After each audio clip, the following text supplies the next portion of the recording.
Bom, boa tarde, pessoal. Essa é uma sessão aqui da disciplina A Década Perdida Reencontrada, Historicidade dos anos 80, meu nome é professor Valdeir Araújo, ministro da Universidade Federal de Ouro Preto. Então, essa é uma atividade didática e hoje a gente tem aqui a alegria de receber um pesquisador muito prolífico, muito ativo, que intervém muito também na cena pública, é o professor Fábio Feltrin. Eu vou fazer uma apresentação aqui muito informal do Fábio, só para a gente entender um pouco a sua trajetória. Ele possui História, o título de bacharel licenciado em História pela UDESC, Universidade do Estado de Santa Catarina. Seu mestrado e o doutorado é pela Universidade Federal de Santa Catarina e, atualmente, ele é professor associado 2 no curso de História da Federal Fronteira Sul, no campus de Erechim. Nós convidamos o Fábio hoje para falar sobre um artigo que ele publicou já faz bastante tempo, publicou em 2004, pelo que eu entendi, analisando aqui a trajetória acadêmica do professor Fábio Feltrin, estava no contexto da sua dissertação de mestrado, que trata de música do rock, né, e expressões jovens nos anos 80. Depois o professor Fábio desenvolve um doutorado trazendo outras questões, lidando com problemas de trauma, de necropolítica, enfim, produz muita coisa depois desse artigo de 2004, mas para a nossa disciplina esse artigo acabou sendo muito interessante porque se aproxima de algumas abordagens que nós temos desenvolvido, inclusive a atividade que atualmente a gente está desenvolvendo é uma espécie de emulação de um artigo do Gumbrich chamado A Liberdade na Voz de Janis Joplin. Então, os estudantes são convidados a produzir um texto e uma performance para o Instagram que imite no bom sentido, né? Essa ideia, né? Então, quais performances de 1986 nós poderemos analisar na perspectiva de qual afeto, né? E aí cada um está propondo uma canção, uma performance, que aí um limite aqui também do nosso jogo é que esse ano a disciplina trata só do ano de 1986. Então, tudo que nós estamos mobilizando é sobre o ano de 1986, e os estudantes, na próxima etapa, nós temos uma etapa que foi mais pontual, sobre elementos do mundo da vida mais amplos, mais abertos, que já está encerrada, mas não está publicada ainda, e a próxima ação que a gente vai propor é o que acontecia em Gaza em 1986. Está para fazer esses buracos de minhoca temporais, não é? Então, já é a próxima atividade que nós vamos desenvolver. Então, sem mais delongas, e já, obviamente, me demorando, eu vou passar a palavra ao professor Fábio Feltrin, para ele, enfim, suas palavras iniciais e falar um pouco desse texto de 2004. Então, obrigado, boa tarde a todos e todas, obrigado, Valdeir, pelo convite e obrigado pela oportunidade de retomar esse texto quase 20 anos depois, né? Revisitá-lo foi realmente entrar em outro buraco de minhoca e voltar a um momento muito específico da minha vida, das minhas preocupações.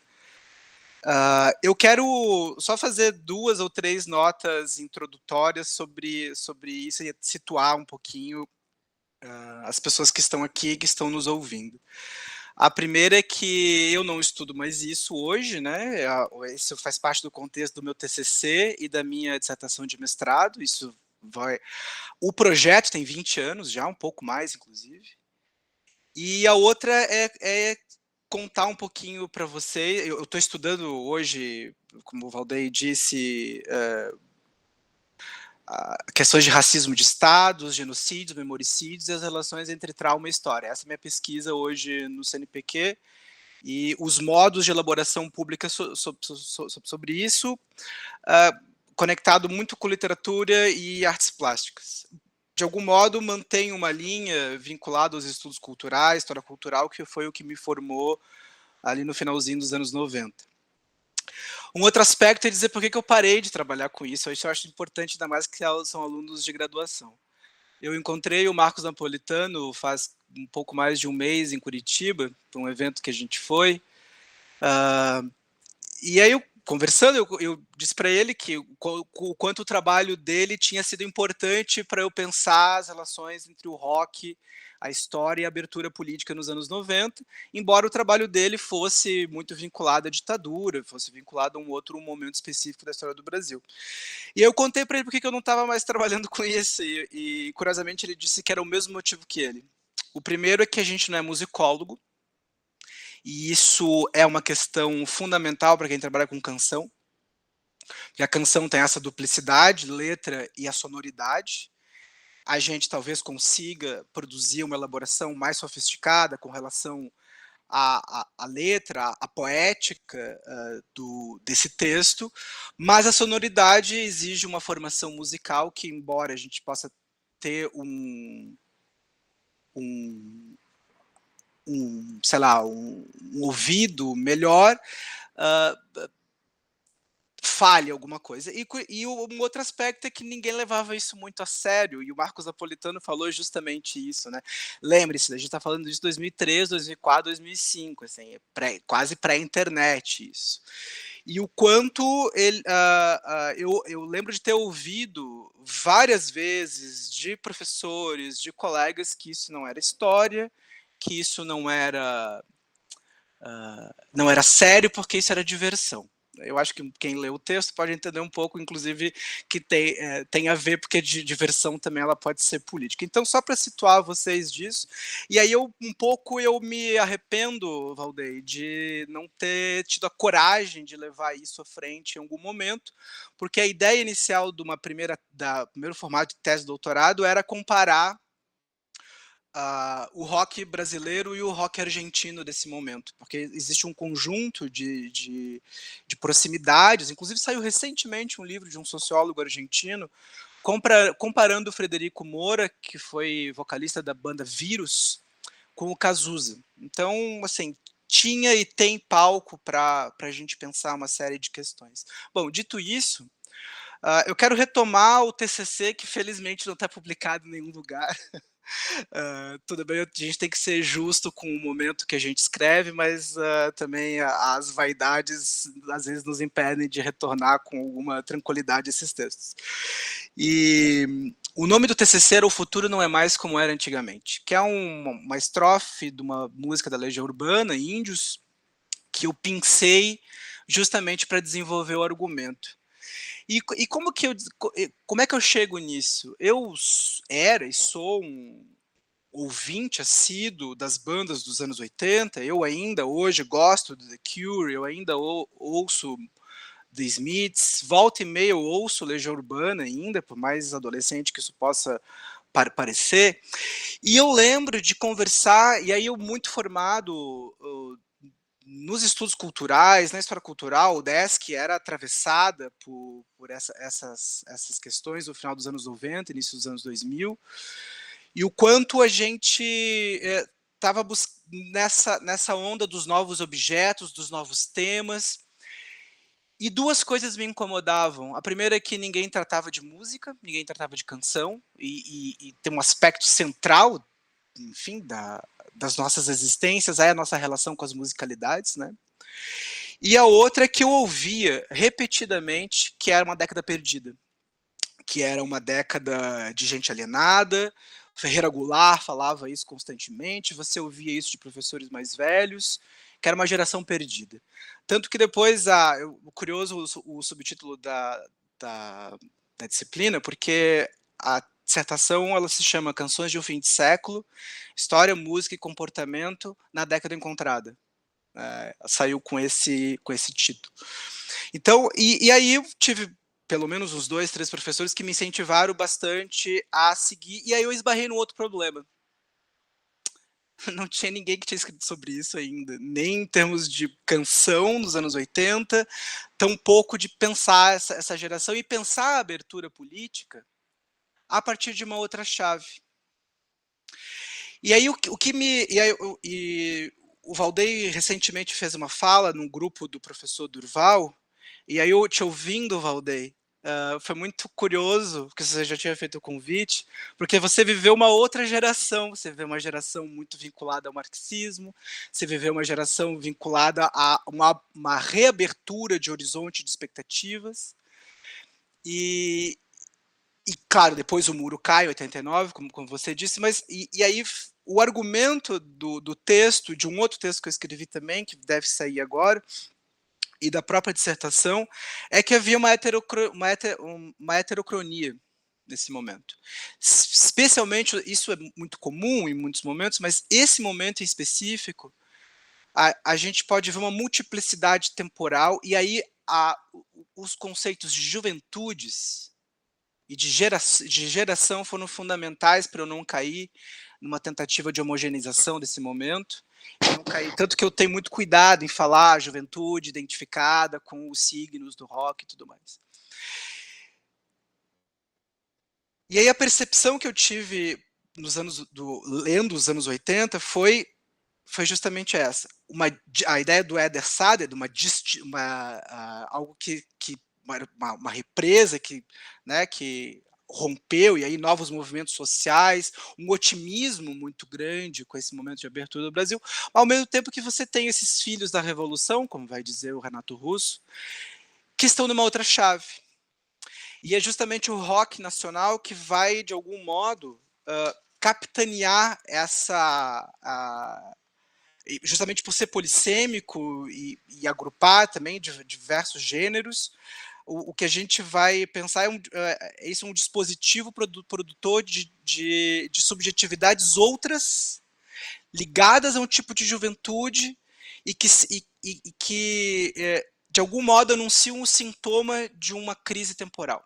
E aí que eu consigo entender o que está acontecendo, que não é outra coisa senão não só uma crise de geração, mas uma crise de expectativas e experiências do tempo. Pelo menos essa foi a forma que eu consegui ler, e eu consegui produzir uma entrada nesse artefato cultural chamado rock, que, claro, uma nota de rodapé aqui, ele não está restrito à sonoridade. Porque se uma coisa que ajuda a gente a entender o rock é que ele produz um conjunto mais amplo de signos de identificação. E nisso a antropologia, especialmente a antropologia urbana, me ajudaram a entender muito. E um aspecto dessa crise do tempo e dessa forma de habitar e experienciar o tempo, né, completamente desincronizado, também me colocou um outro desafio, porque o punk e o rock entram em São Paulo de um jeito diferente que entra em Porto Alegre, por exemplo. Se em São Paulo entra muito pelo cinturão operário, e o punk tem uma vertente em São Paulo muito próxima do que foi o movimento punk no Reino Unido, em Porto Alegre, em Brasília, ele entra pela classe média. E esse aspecto é importante de estar marcado, mas a gente vê também como que isso navega de uma classe, de um espaço para o outro, e como que essa experimentação, essa relação com a experiência cotidiana fica marcado independente dessa questão de classe. Bom, essa noção eu não sei se vocês todos estão atentos a isso, mas o grande lema do punk nos anos 80 é no future. Eu acho que nada mais se esse não é o sintoma do anúncio do esgotamento da experiência de tempo moderna, né? E aí eu não preciso entrar nisso, o Valdeir já deve ter conversado com vocês, essa assimetria entre espaço de experiência e horizonte de expectativas, que esse tempo das utopias, e eu quero voltar a isso depois, uma leitura mais contemporânea, né?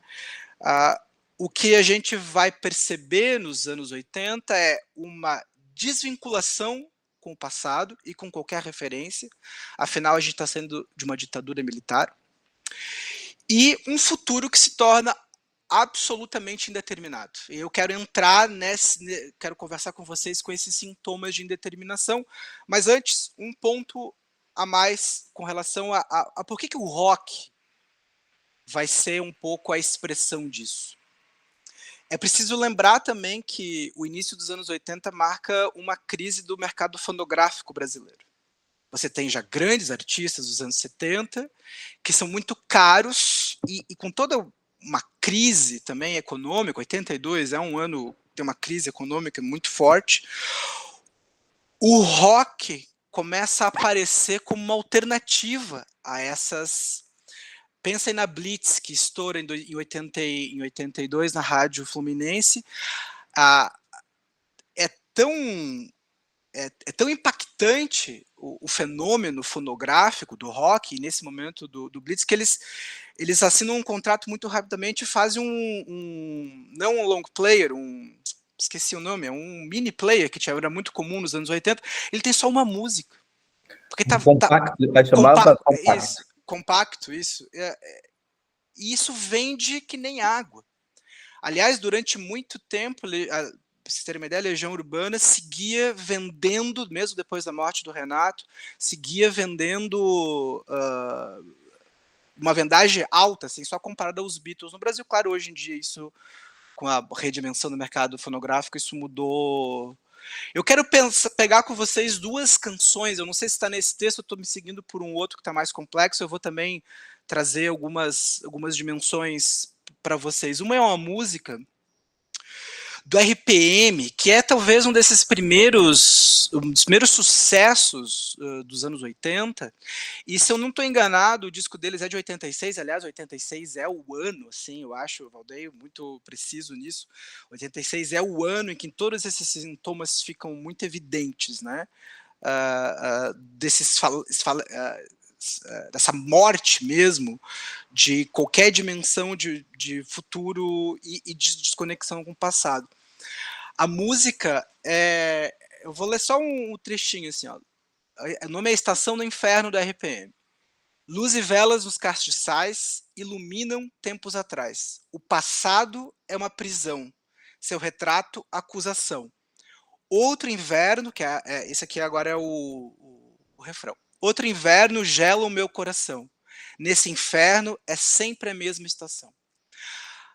Nós vamos perceber uma série de estrofes, de frases, de expressões, mostrando como que esse presente ele é constantemente repetido, né?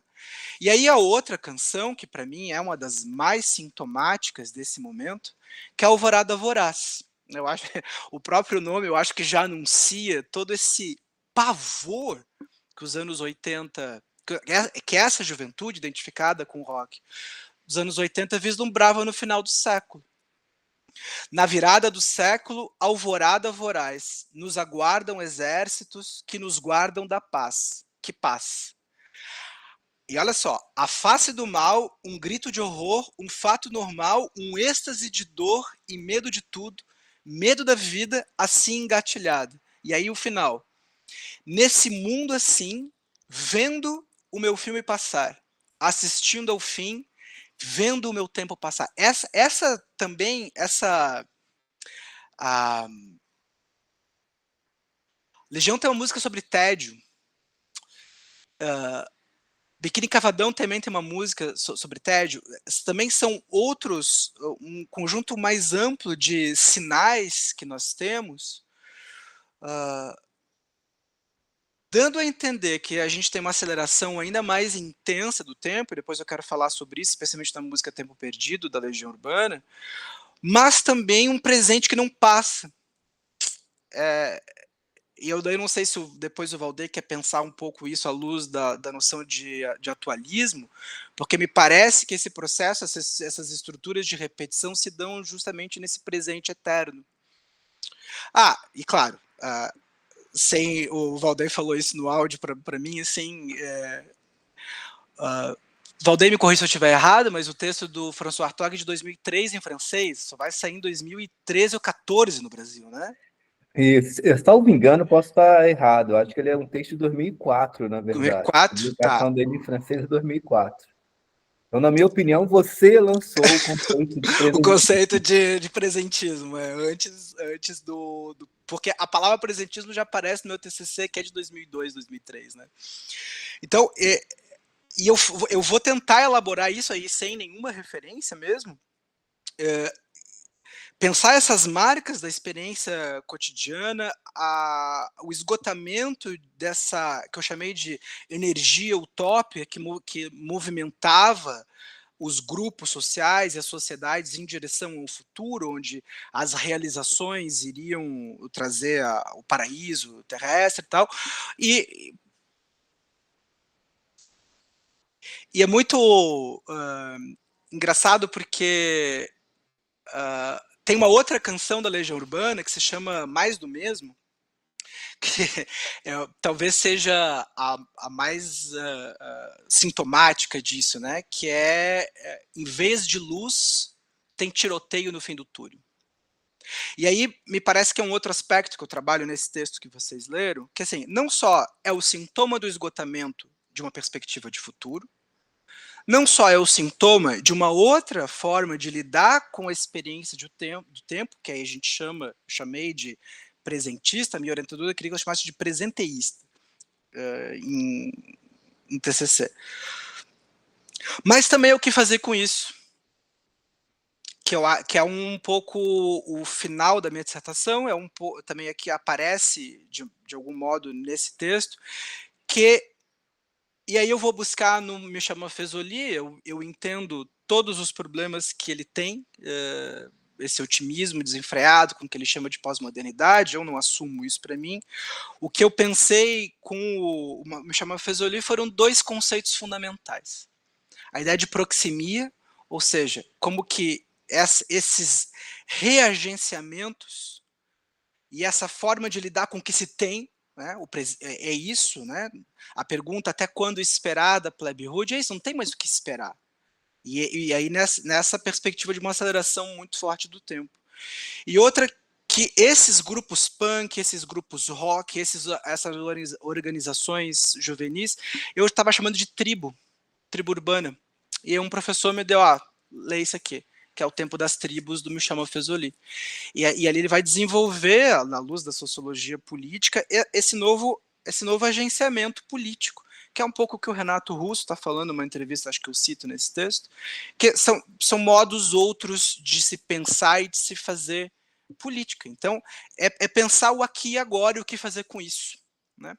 Depois eu quero entrar um pouco mais nisso. Eu quero então, entrar em dois sintomas com vocês. Se hoje a gente tem a percepção de que a crise climática, estávamos falando sobre isso antes, ela é um motivo de extermínio da humanidade, os anos 80 vai experienciar um pavor, e acho que esse pavor ele ajuda a entender por que é alvorada voraz, por que é uma aceleração do tempo, por que essa vida tem que ser vivida de maneira exagerada no presente, para citar de novo Cazuza, é o pavor da hecatombe atômica. O apocalipse nuclear foi um fantasma. Acho que o Valdeir pode falar um pouco sobre isso. Tu foste adolescente nos anos 80, né? O pavor da hecatombe nuclear. E aí o fenômeno, o acontecimento de Chernobyl, ele foi decisivo para essa geração. Decisivo. Eu não sei se vocês conhecem uma banda do Rio Grande do Sul chamada Replicantes, que é uma banda punk. E aqui uma referência óbvia não só ao livro do Philip Dick, mas especialmente ao filme Blade Runner, que é de 82.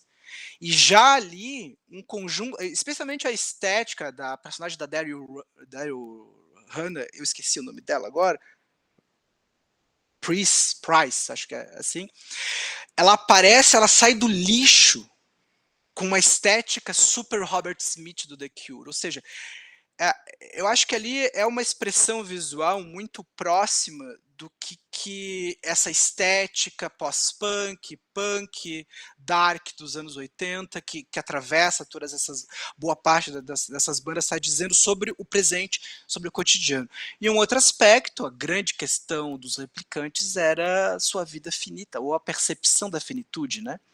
Pelo menos eles tinham percepção da finitude, a gente às vezes ignora isso. E quanto eles queriam não só buscar mais vida, como viver intensamente esse presente. E isso aparece muito. E a banda Replicantes, que é aqui de Porto Alegre, Replicantes tem uma música chamada Chernobyl.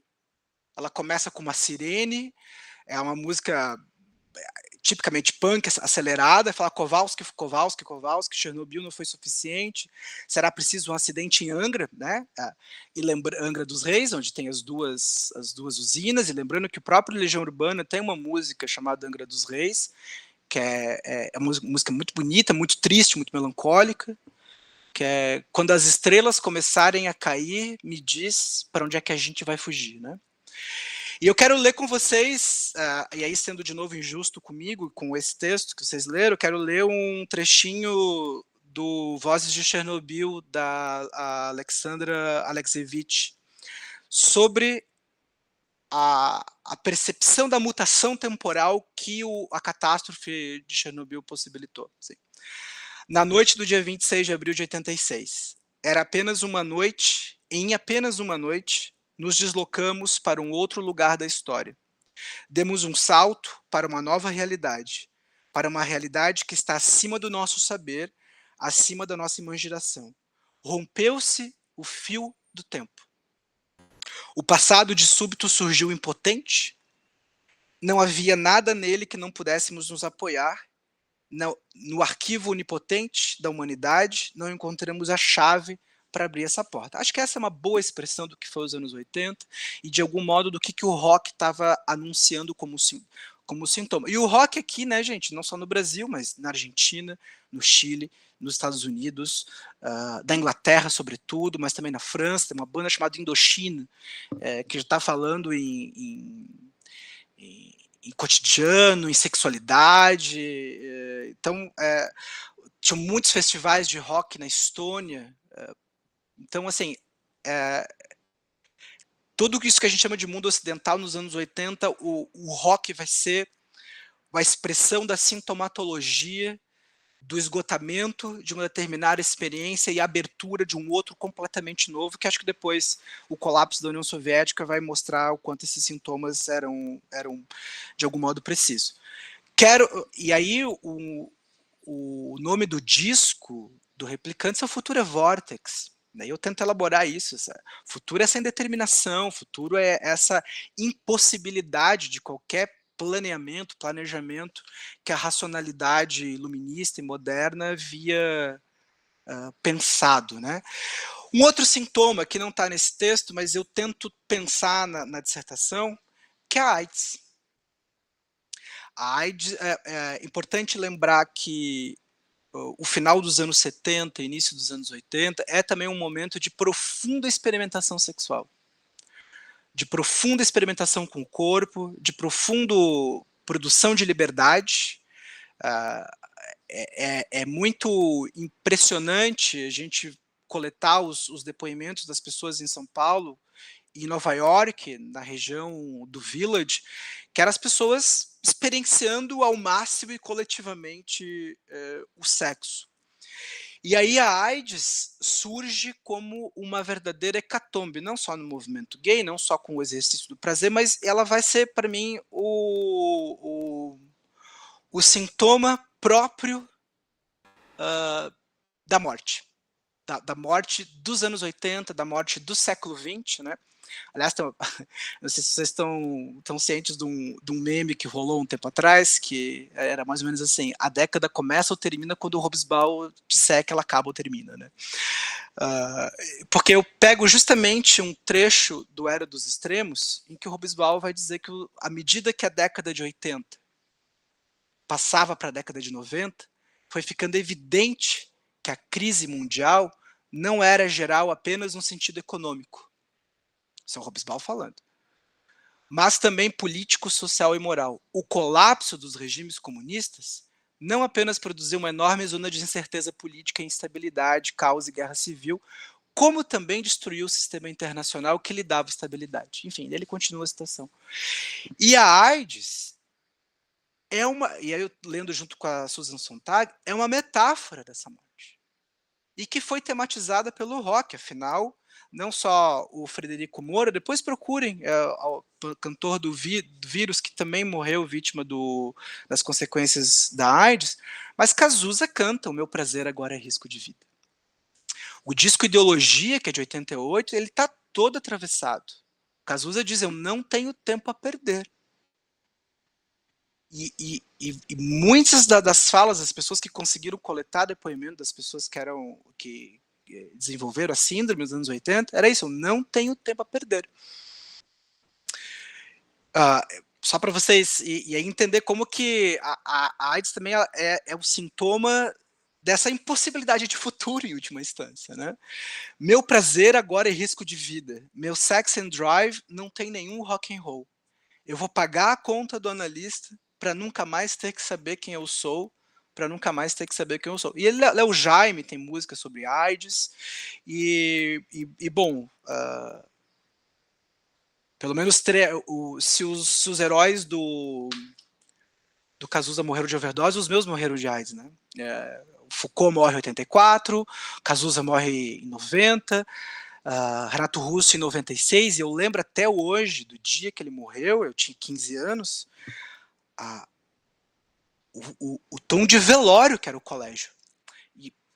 E acho que isso dá um pouco a dimensão do alcance que o que a Legião falava tinha para quem tinha 15 anos, para quem era um pouco mais velho, um pouco mais novo, naquele momento.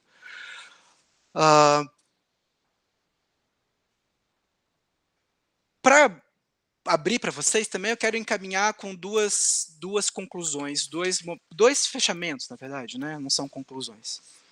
O primeiro é, dito tudo isso, também o rock foi a trilha sonora da abertura política, o que é aparentemente paradoxal. O Rock in Rio, o primeiro Rock in Rio, foi o dia que acho que acabou foi o dia que o Sarney foi eleito no colégio eleitoral. E o Cazuza se enrola na bandeira do Brasil e canta pro dia nascer feliz, pro Brasil nascer feliz. Então, ao mesmo tempo que você tem todo esse contexto de indeterminação, havia um otimismo com esse momento, com esse conjunto de possibilidades que agora o presente está trazendo. Sem promessas. Eu acho que essa é uma coisa interessante, assim, sem nenhuma promessa. O que o presente traz agora? E é a citação do vocalista do Paralamas do Sucesso, Herbert Viana, diz na Zero Hora, assim, no Brasil se faz rock desde os anos 50, mas nunca foi uma coisa assim adaptada à realidade do jovem médio. Sou suspeito para falar, mas acho que a nossa geração está produzindo a manifestação mais original do rock. E aí, quando o Cazuza canta pro dia nascer feliz no Rock in Rio, que é uma entrevista do Frejá, foi um momento importante até para a história do rock do Brasil, esse momento que o Cazuza está cantando pro dia nascer feliz. Foi muito marcante, porque a campanha das eleições diretas foi um show, na verdade, um show político. No momento em que aquilo foi abortado, de qualquer jeito, o Tancredo ainda era uma voz de mediação, de diálogo, ou seja, sabíamos que dali em diante as coisas melhorariam. Não gostaria de ser pretensioso, mas lembro claramente da fala do Cazuza. Ele cita o Cazuza. Cazuza, ele falando pro Cazuza, vamos aproveitar pro dia nascer feliz hoje para dedicar ao Brasil. Esse é o momento que a gente tá feliz pra cacete. E aí, na hora, ele mandou aquilo e foi muito bonito. Então, e aí toda a elaboração desses outros agenciamentos, dessas outras possibilidades, dessa sociabilidade, dessa solidariedade que muitas vezes a gente percebe em muitos contextos, em muitas canções. Hoje, Valdei, eu consigo ler a falência dessas utopias e esse paradoxal otimismo que aparece nessas canções com a chave da heterotopia do Foucault, que eu não conhecia naquele momento. E como que... eu até escrevi um texto em 2019, acho, que o nome é assim, Heterotopia, Outros Tempos, que é pensar esse processo de espacialização, e aí me vale um monte do teu texto, da citação lá do Heidegger, aquela elaboração que vocês fazem do Heidegger, assim, a heterotopia como uma possibilidade de agir no aqui no agora. Sem uma espacialização não existente, mas a possibilidade dessa transformação molecular, como vai dizer o próprio Deleuze e o próprio Guattari. Eu acho que se tem uma forma de pensar isso, para mim, é a partir dessas heterotopias, que elas funcionam como uma ruptura com esse tempo tradicional da modernidade, e essa ideia de um conjunto de revoluções moleculares e de transformações proximais, tribais, localizadas, que é um pouco, na verdade, o que a gente tem feito desde os anos 80 em termos de política no Brasil. Né? Enfim, tem um monte de outras coisas para falar, mas a gente pode bater um papo, e aí podem vir outras questões também. Obrigado, Fábio.